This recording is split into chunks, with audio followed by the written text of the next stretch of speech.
Ya no va a empezar. Okay. Ask your questions in the question mark box. Post. And then comment. Okay, hello. Waiting on Samantha Gash.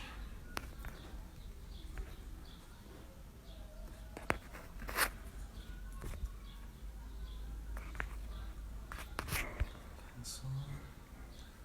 Oh, there she is. All right.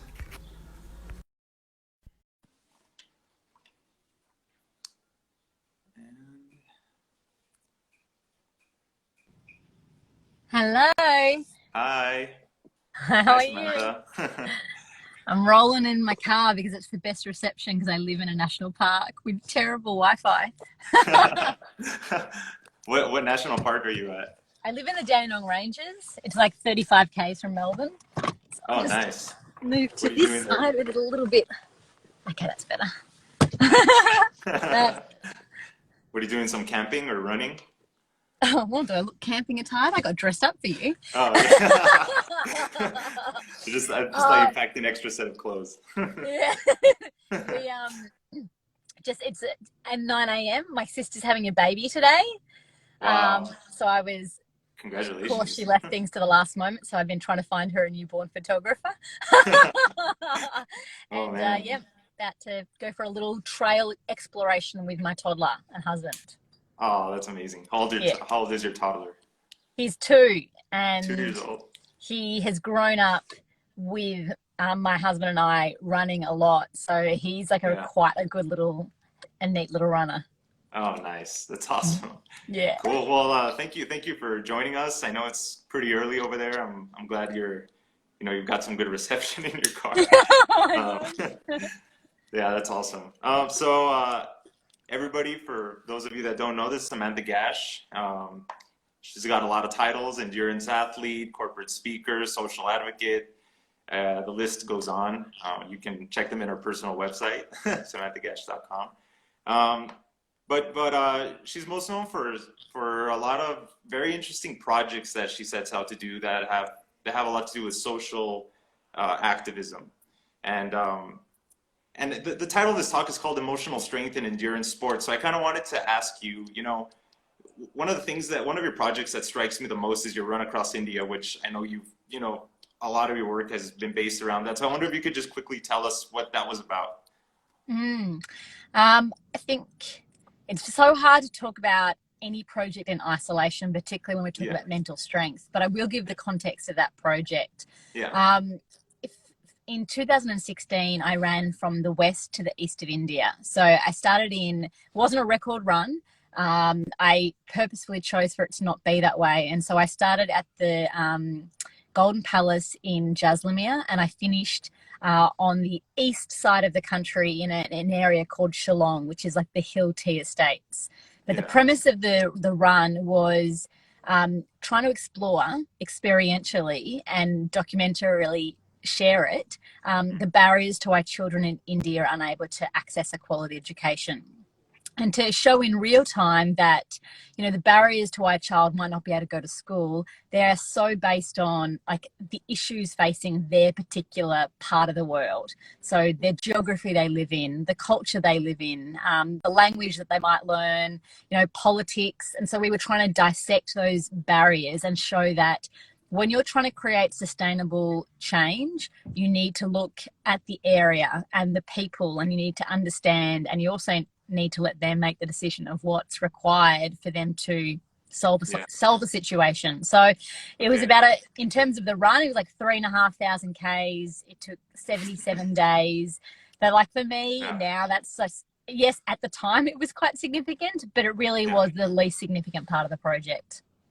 Okay. So that kind of goes on to my question, emotional strength and endurance sports. So obviously this needs a lot of endurance, and I'm wondering how important is the why? How important was the reason you were doing it in your actual trajectory? You know, or do you think it would have been the same if your reason wasn't something as, you know, socially important as education? Do you think that you would have kept going? No, I thought about that a lot when I was out there, and I think I would have lasted 12 days if it was to explore physical and mental barriers. Yeah. It was really hard, and I'm not someone to shy away from something being hard, but I was also at a place in my career where, you know, I physically and mentally knew that I was tough, you know, so to speak. And I got to a place where I was like, that wasn't enough for me. You know, I think for some people, like, they're really interested in records and, you know, breaking down time. And, you know, there's definitely been times in my life, and there's still times in my life now where that's what I'm pursuing. But for the most part, when I'm doing these really long expeditions, like 77 days long, where you are choosing to be away from your family, you're choosing to be away from stability, and you're in an uncomfortable arena, the pursuit of just physicality wasn't enough for me. And I had actually spent 2 years preparing far more about the social impact side of it. So it was 2 year project lead in, and I did it in 2016, but I had the idea in 2011. Okay. When I first went to India, I really loosely thought of that concept, and I would say like the seed was planted, but I was like, I'm nowhere near in my mindset even kind of thinking about this any further. And it wasn't till 2014 when I ran across the Freedom Trail in South Africa that I was like, okay, I feel like I have earned my mental stripes, and my developments of expeditions, that I can think about what I perceive to be the biggest project that I'll ever do. Mhm. Do you think, and it's also interesting because you stopped along different communities along the run, you know, so you would run and then you would stop at a community and I think give a talk, you know, or meet some of the people and see the Yeah. situation there. So do you think that kind of fueled you? Did that give you more motivation to keep going? 100%. And I learnt my lesson when I ran across South Africa. You know, I'm someone, in terms of like, where do I love to run? I love to run in isolation. I loved jungle and forest where I don't really see people. And so that's what I did in 2014 when I ran across South Africa. But the problem was, in that project, I was raising attention to the high cost of feminine hygiene products for women in sub-Saharan Africa and the causal link of girls dropping out of school. But I didn't really see any girls. And so I completely disconnected from my why, and it very much more became about the run. Yeah. Even though we raised the money and obviously our social impact was still there, in terms of viscerally feeling why I was there, it became about my physical and mental journey. And so when I prepped the project in 2016 for India, I was like, I need interface with my purpose. I want to be accountable. I need to see it, because if I can't see it, I can't explain it. And then I can't raise awareness and I can't raise funds. I want this to be about humanity. And so I chose to run along predominantly like the highways in India, like the least. Someone once said to me, oh, you just went on a junket run across India. And I'm like, if I was going on a junket run, I would not have chosen the highways of India. But I knew that's where the majority of people live. And even in the urban areas, like, I was still predominantly running on this road, and every now and again I tried to get a little bit off it. Yeah. But I only had to look to the left to make observations. And when I went into the communities every couple of days, that was a pretty challenging experience, because it was more draining mentally and sometimes even physically than the run itself, because it was breaking momentum. But it counted for so much more. And it definitely, I'd say from day 12 to day 20, my body was broken. Like, I've never felt that degree of pain, like physically. I later discovered I had a partial tear to my ACL. I had like a lot of bad things. Like, I could barely run. I could barely walk at times.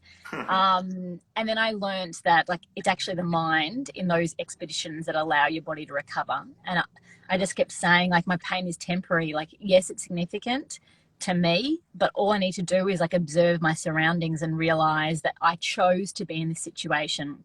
And there's a big reason for it. It's not for ego. And I think that helped me just put one foot in front of the other. And I will say I finished day 77 with not one injury in my body. Yeah. That, you know, it's funny because we just had a talk with with a film director named Sandra Rawal, who documented a New York marathon where, you know, people run a city block for, I think it's also like 52 days. And he was saying that, you know, at some point you can't run it with your will, you know, willpower just doesn't, you know, you can't do it. You have to be able to run with your heart, you know, that much time, that many days. And I'm sure you experienced something similar, you know, like, you know, your body's breaking down, your mind is weakening, and you just like look around, and I'm sure you know that said like, no, I can't. It's so funny. Like, I haven't thought, you're kind of taking me to like different parts of the project, and maybe because my sister's having a baby, I'm feeling really emotional today, but I'm like thinking, sorry if I'm going to cry, but like I felt these moments where like it was like I constructed the project where I had different team members that would bring a certain emotion out of me. And the first part of the project, like I knew that I couldn't break down.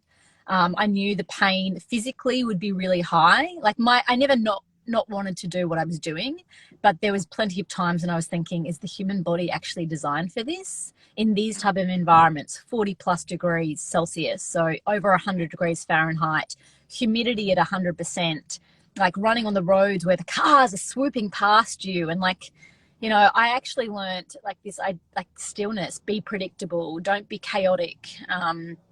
So I brought out people who definitely enabled me to have the armor of toughness on in the first month.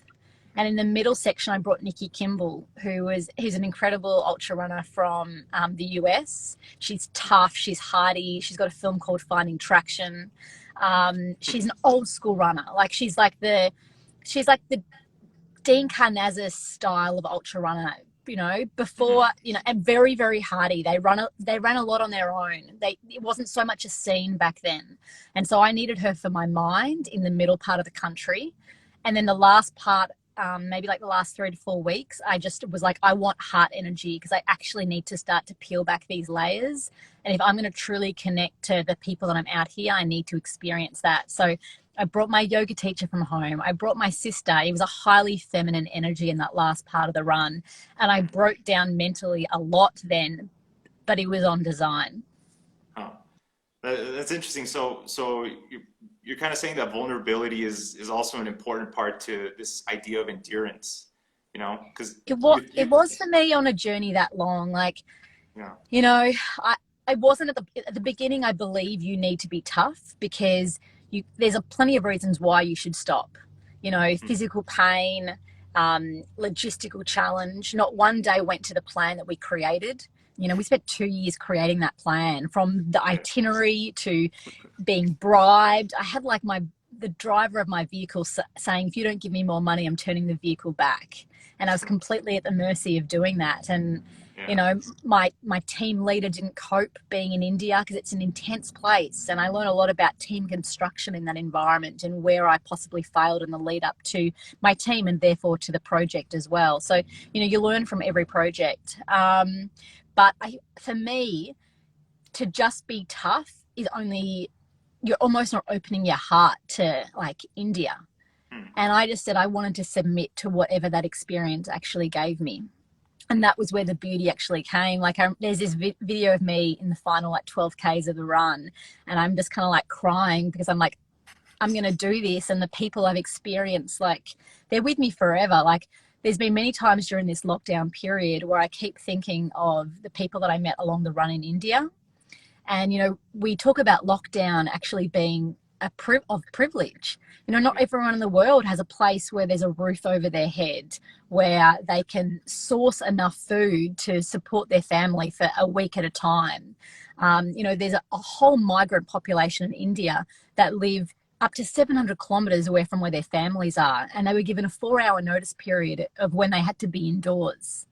And so this lockdown has reminded me a lot about what makes us similar counts for so much more, but what makes us dissimilar can count for a lot of challenge and discomfort. Yeah. So, okay. So then, you know what, like all this stuff you're saying just kind of it makes me question.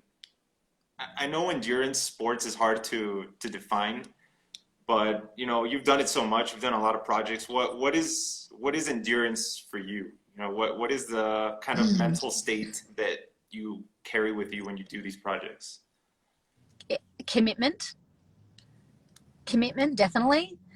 Commitment that it's not going to always look the way that you expected. And in fact, when you surrender to like the unknown, you are accepting that to commit means you are willing to try many different things before even contemplating pulling out. You know, I think sometimes when we're at our capacity, so we feel pain, things didn't go to plan, you know, people are overtaking us. We're mentally at the brink, and so our rational thought is limited. And all we sometimes think is like, all I can do is quit or keep going in pain. But actually, there are so many other things that we can do. We can, you know, if you're in a race or if you're in an exhibition, you can slow your pace down. Like you can actually, that is something at your disposal that can bring your mental capacity lower, bring your physicality to be more fresher, and then you can start to rationalize and go, okay, well, why are things not working out right now? Do I need to take on more fluids? Do I need to increase my electrolytes? Should I take on more food? Do I need to find someone else to start to share connection? Because when we connect with someone else, it always takes us out of our mental funk. I used to think that I could never sit, I could never stop. And over time, I have learned actually physically and mentally stopping can actually take us forward. So one thing that I used to always say is like relentless forward motion, one foot in front of the other. But also like sometimes you actually need to like fully stop. It could be for a minute, it could be for 30 seconds. And that is all you need to diffuse like that intensity in your mind to keep going. Wow. Yeah, that's. I was gonna ask something else, but I just got absorbed by what what you were saying about just stopping. You know, it's interesting because it's a very it sounds like it's very powerful. You know how your thoughts, you know, just what you're thinking about can affect your performance. You know, and you just said endurance is commitment. So, and by committing, you're kind of stopping any bad ideas or any ideas of giving up that pop into your head. So But you you have to don't. keep going. Yeah, you don't ignore them, like they're there. I think I definitely believe you need to be realistically optimistic, which means realism means accepting that you're in challenge, not kind of being delusional, because I think that's being delusional is something we do when high adrenaline state. And so I definitely accept, okay, this is not working right now. Like I'm not feeling good. And then the next thing is like, I chose to be in this situation. I chose it for a reason. I prepped it, I planned it, I trained, I visualized. So I want to be here. So what does it now take for me to stay being here? Huh. I did the calendar club in April. It was, I don't know if you've heard about it. Two guys in the US started it. It was where for each date of the month, you run the equivalent number of miles. So the 1st of April, 1 mile, but the 30th of April, you're running 30 miles. So it gets exponentially harder. The final 10Ks are really, really tough. Yeah. And initially, I will say my commitment wasn't high. I was in the middle of lockdown. I was like, I don't know if I should be doing this. I'm going to do it for as long as it feels right. That's what I call lukewarm commitment. Basically, I'm saying I'm doing it until something crops up that makes me feel like it's not the right thing. That's lukewarm. It got to, for me, I've learned the tougher something gets, the more my commitment hones in. Now, a good friend of mine was running it and he got to the 26th day and he was running really, really fast every single day. And I said to him one day, I was like, you know, you can go a little slower. Like you don't need to run like 4-minute 20K pace every single day. Knowing in my mind his level of experience and knowing that your body can't tolerate that day after day without a break. On day 27, he pulled out. And I said to him, have you thought of maybe just walking today? And he goes, Sam, I am an all or nothing kind of person. And I said, for me, being all in means I am all in, means I will try everything before I quit. And I think sometimes we visualize something looking a certain way, like I'm running a certain pace, I'm feeling a certain way, I'm happy. But the reality is like, that's just, we're lulling us into disadvantage and potentially setting ourselves up for failure if we think it's meant to be like that. It's not, we're not always going to be happy. Like we can be happy in moments, but there are again challenging moments. We can't necessarily always run at, you know, a certain pace, and it certainly is not always going to look the way we expect. And I think I now accept that. And so therefore I can quickly shift going, okay, well, what can I pivot? What can I shift around right now? Yeah. Awesome. It sounds like as you keep going, the hard part is knowing when to stop, you know? Like you can Definitely. always And I'm keep not, going. yeah, but I'm also not, I choose the goals, the projects where I'm going to be like that. Mm, I don't do 20 races a year because I don't believe I can have that degree of commitment that much. There are races when I have gone into it and I said my commitment is just to experience this, have a bit of fun, and so if it doesn't work out, it doesn't work out. And if they at all are going to jeopardize my A goals or my A projects, I have no problem DNFing. yeah. Awesome. Exactly. Stride Nutrition, who said letting go of ego. Bloody oath, it's the biggest thing. Like, I think I think ego and naivety sometimes gets us to the start line, particularly if we have inexperience. But what gets us to the finishing line is like letting go of the ego, being adaptable, and reminding ourselves constantly, I chose to be here. Hmm. Is that on in a technical aspect, is it hard to let go of the ego for somebody doing a project like you because it's being filmed, it's really all about you, you know, the project is you doing this thing. Does that ever like come into Mm, conflict with your mind, you know? it's a really good question. No, because I think the answer is no. Like, it's not hard to let go of the ego. I've worked very, very hard to be there. I think I more have challenged letting go of control. Of because it's my baby, I created the idea. Um, Passing over ownership to my team members that they will see it through to the completion. That's something I've struggled with a bit more. And that's something that I'm evaluating. Like when I create teams, how do I almost set them up with little micro experiences that are really challenging and can simulate some of those conditions that they can learn skill sets, but I can also create some trust to let go and just be the runner. Uh, Great. as I said, like when I was in India, my team leader could not cope. He like Mm. broke down. I had to start, we were living in a camper van every day. Like I put my hand out and I would be touching like someone at nighttime. Like there was no personal privacy, but that was a part of it. Like why should we have privacy when everyone else outside the window doesn't have any privacy? It was meant to be hard, but some people can't cope in that, particularly if you don't prepare them properly. And so we had to get him accommodation every single night. It added so much challenge. And I put that down to my own like failure to prepare him. Great. So I've got some questions if you don't mind answering No problem. from some No people. problem. Let's see. Let's see. The first question is there any reading you might recommend us? Oh, great question. Do you know what? I want to give a considered response to that. Do you mind if I put a bit of a list together and then send it to Air Libre and you guys can Oh post it? yeah. Yeah, yeah, definitely. I, Yeah, I like that question, but definitely. I don't want to just think of something without Yeah, of course. consideration. Great. Yeah, that'd be great. So we'll get back to that question soon. The And first one I can say is like I can straight away think of Man's Search for Meaning, um, Dr. Viktor Frankl. I yeah, think it's a that's a really long incredible book. book. Oh, it's short. No, it's Really? short. Yeah, Oh, I'm yeah, yeah, thinking of yeah. another one then. Oh, okay. Yeah, I read it in like one sitting, and basically Yeah. it's a gentleman who was a prisoner of war, and he's a scientist, a behavioral scientist, and what he talks about is how can man's condition prevent us from changing our behavior. So even if you're in duress, adversity, how can you still have control and ownership over your responses? Yeah. And it's Great. actually been quite a powerful book for me. But I'll create Cool. a little list and give it to you.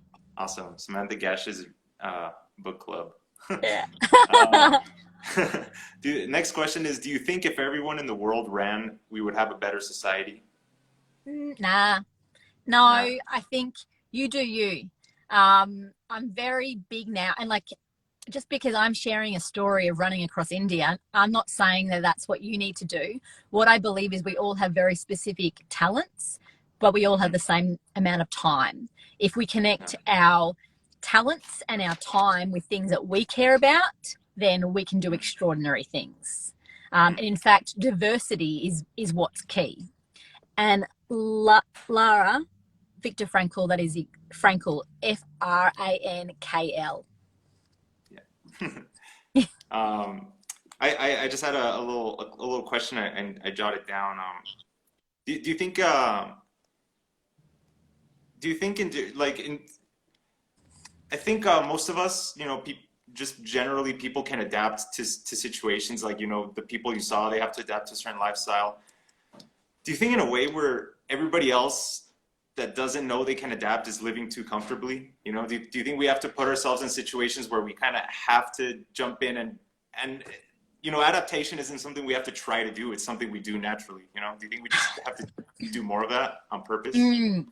I think human beings are designed to evolve, and I think it's a really critical part of our journey on this planet.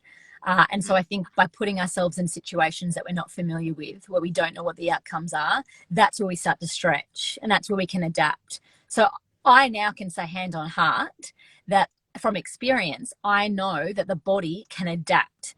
And wherever we're going from something that we do know to something that we don't know, there is always a clunky phase in the middle where we're finding our way. And that is the place where so many people give up.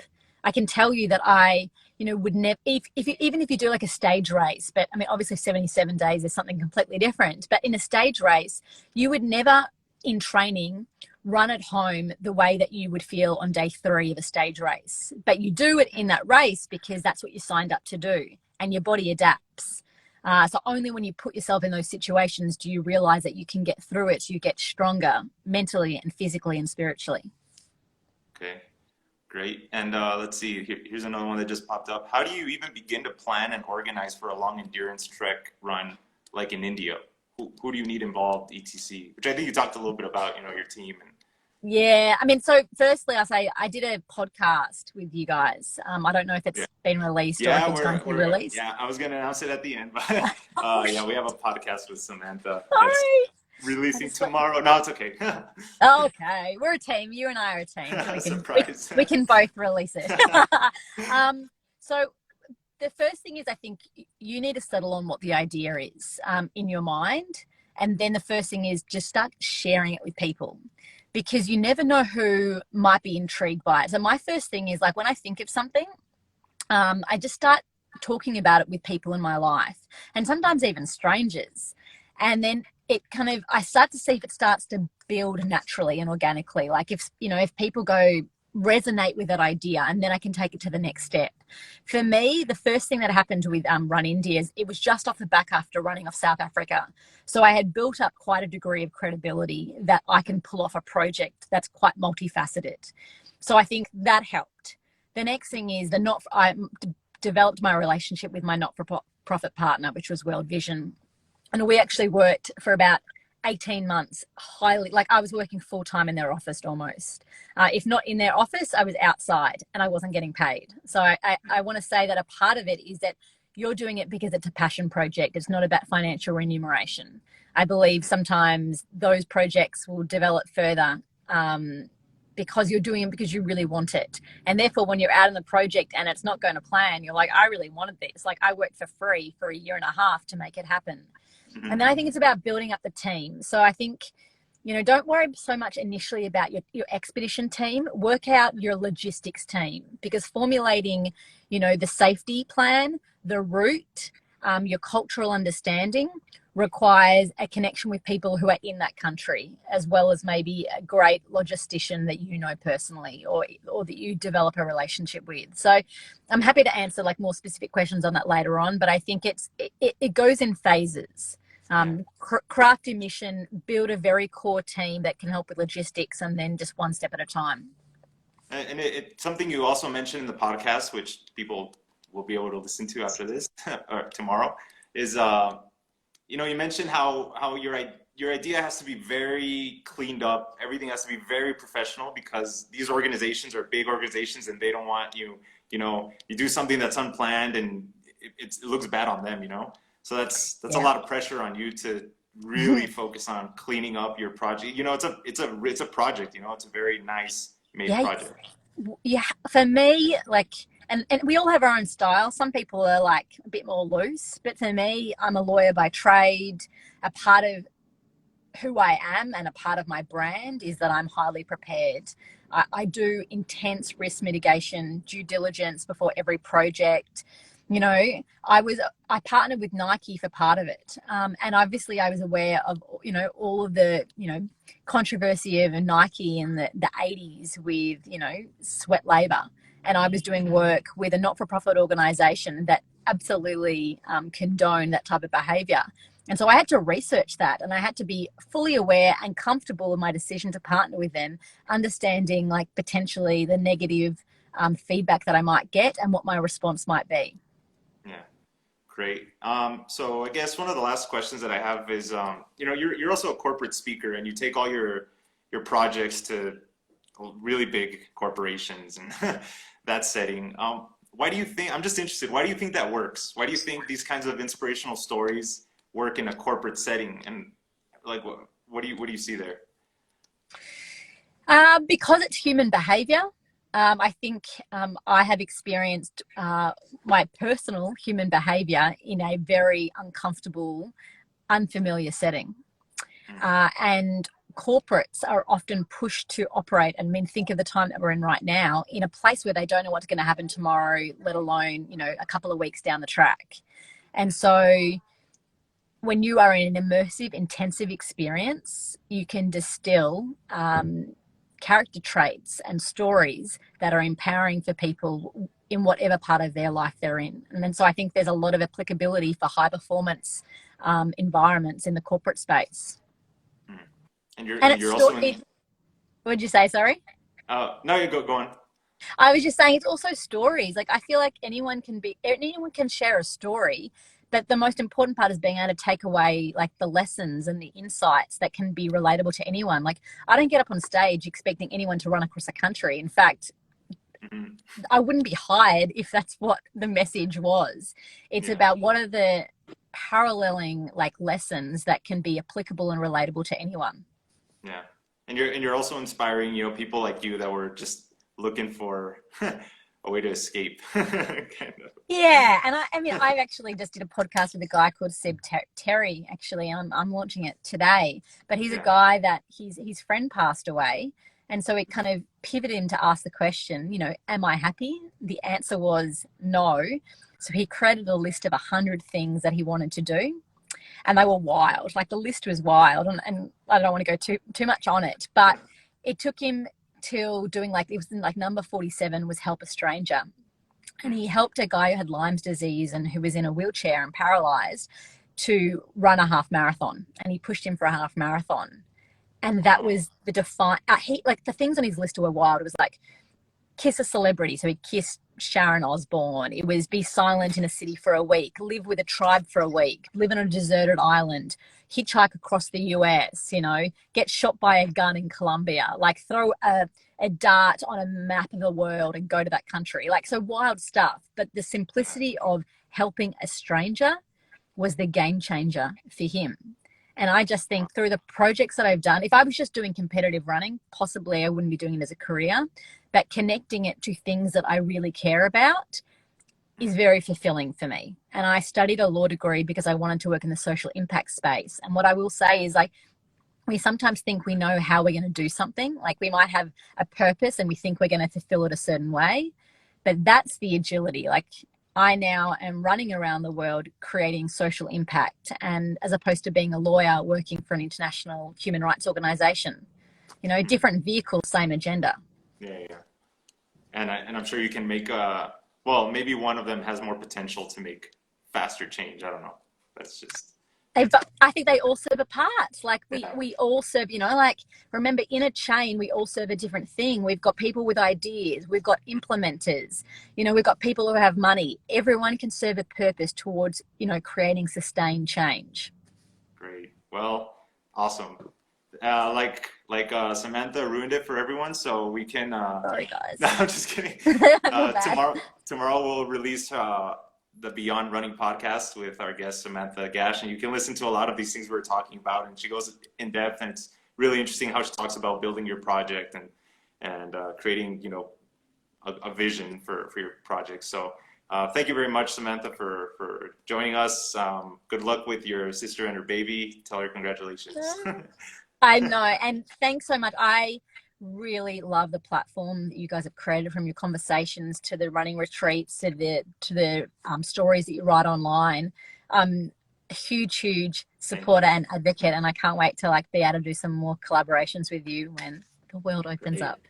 Awesome. Well, thank you very much. Thank you everybody for watching Yeah. it, and have a great day. See you guys.